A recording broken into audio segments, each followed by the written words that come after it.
Oi, tudo bem com você? Hoje eu quero falar com vocês um assunto importantíssimo que encontrei nas Escrituras e achei muito interessante, quero compartilhar com você. Fala sobre a última ceia. Vou ler, está em Coríntios, 1 Coríntios 11, versículos 23 até o 26, que diz assim: O Senhor Jesus, na noite em que foi traído, tomou o pão e, tendo dado graças, partiu e disse: Isto é o meu corpo, que é dado em favor de vocês. Façam isto em memória de mim. Da mesma forma, depois da ceia, ele tomou o cálice e disse: Este cálice é a nova aliança no meu sangue. Façam isso sempre que o beberem em memória de mim. Porque sempre que comerem deste pão e beberem deste cálice, vocês anunciam a morte do Senhor até que ele venha.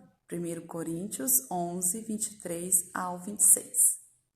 Bom, Jesus, vendo que os seus dias aqui na terra estavam chegando ao fim, ele convidou os seus amigos mais próximos, sendo eles os seus discípulos, para um jantar de Páscoa, e que foi denominado a última ceia. Ali naquela mesa tinha tudo que uma mesa teria para uma refeição: pratos, tigelas, copos e pessoas amigas ao redor da mesa. Tinha também pão e vinho. O pão e o vinho eram elementos essenciais para aquele jantar. Era um elemento comum para as refeições do povo de Israel. Desde há muitos anos, eles faziam esses jantares pascuais e nessas refeições tinha o pão e o vinho como um dos principais elementos. Jesus tinha algo muito importante para falar com seus discípulos. Como seria, o que aconteceria nos próximos dias com a vida dele. Mas ele também deixou bem claro que não queria que ninguém tivesse ódio, odiasse Pilatos ou os soldados, porque aquilo que ele iria passar teria um propósito em tudo isso. Seria necessário ele fazer isso. Então, Jesus pegou o pão, partiu, tomou o cálice e todas as vezes que ele fez isso, ele disse: façam isso em memória de mim. Quando Jesus disse isso para os seus discípulos, o que você acha que Jesus quis dizer através desta mensagem? Quando Jesus partiu o pão, ali ele estava dando uma lição para os seus discípulos. Ele quis demonstrar como seria o seu sacrifício na cruz, como ficaria o seu corpo. Quando ele partiu o pão em duas partes, ele quis mostrar com aquelas duas partes como o seu corpo ficaria na cruz. Quando ele pegou o cálice com vinho, ele quis mostrar para os seus discípulos como seria que aquele vinho simbolizava o seu sangue que derramaria na cruz do Calvário para a nossa redenção, para a redenção dos discípulos e para a nossa redenção. Então ali ele estava dando uma lição para os seus discípulos. Mas Jesus não queria apenas mostrar para os seus discípulos como ele seria crucificado. Mas quando Jesus disse: façam isso em memória de mim, trazendo para o princípio da mesa, para o nosso tema mesa, eu entendi que ali Jesus deixou bem claro para os seus discípulos que todas as vezes que eles comessem pão e bebessem vinho, que eles se lembrassem da redenção, do sacrifício que Jesus fez na cruz do Calvário para que os seus pecados fossem perdoados. Trazendo para os nossos dias de hoje, eu entendo que o que Jesus quer de nós, que todas as vezes que reunirmos em volta da mesa com a nossa família, que nós lembremos desse sacrifício, dessa redenção, que Jesus morreu numa cruz para que nós, eu, você, fôssemos perdoados, para que nós pudéssemos estar aqui, livres para falar dele. Jesus, ele quer que a gente se lembre da sua provisão, de tudo que ele nos proveu. Com que frequência você acha que Jesus quer que a gente faça isso?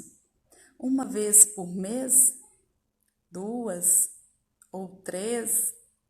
Ou em datas especiais como Natal, Ano Novo, aniversário de um membro da família? Não. Jesus quer que a gente faça isso todas as vezes que a gente alimentar o nosso corpo.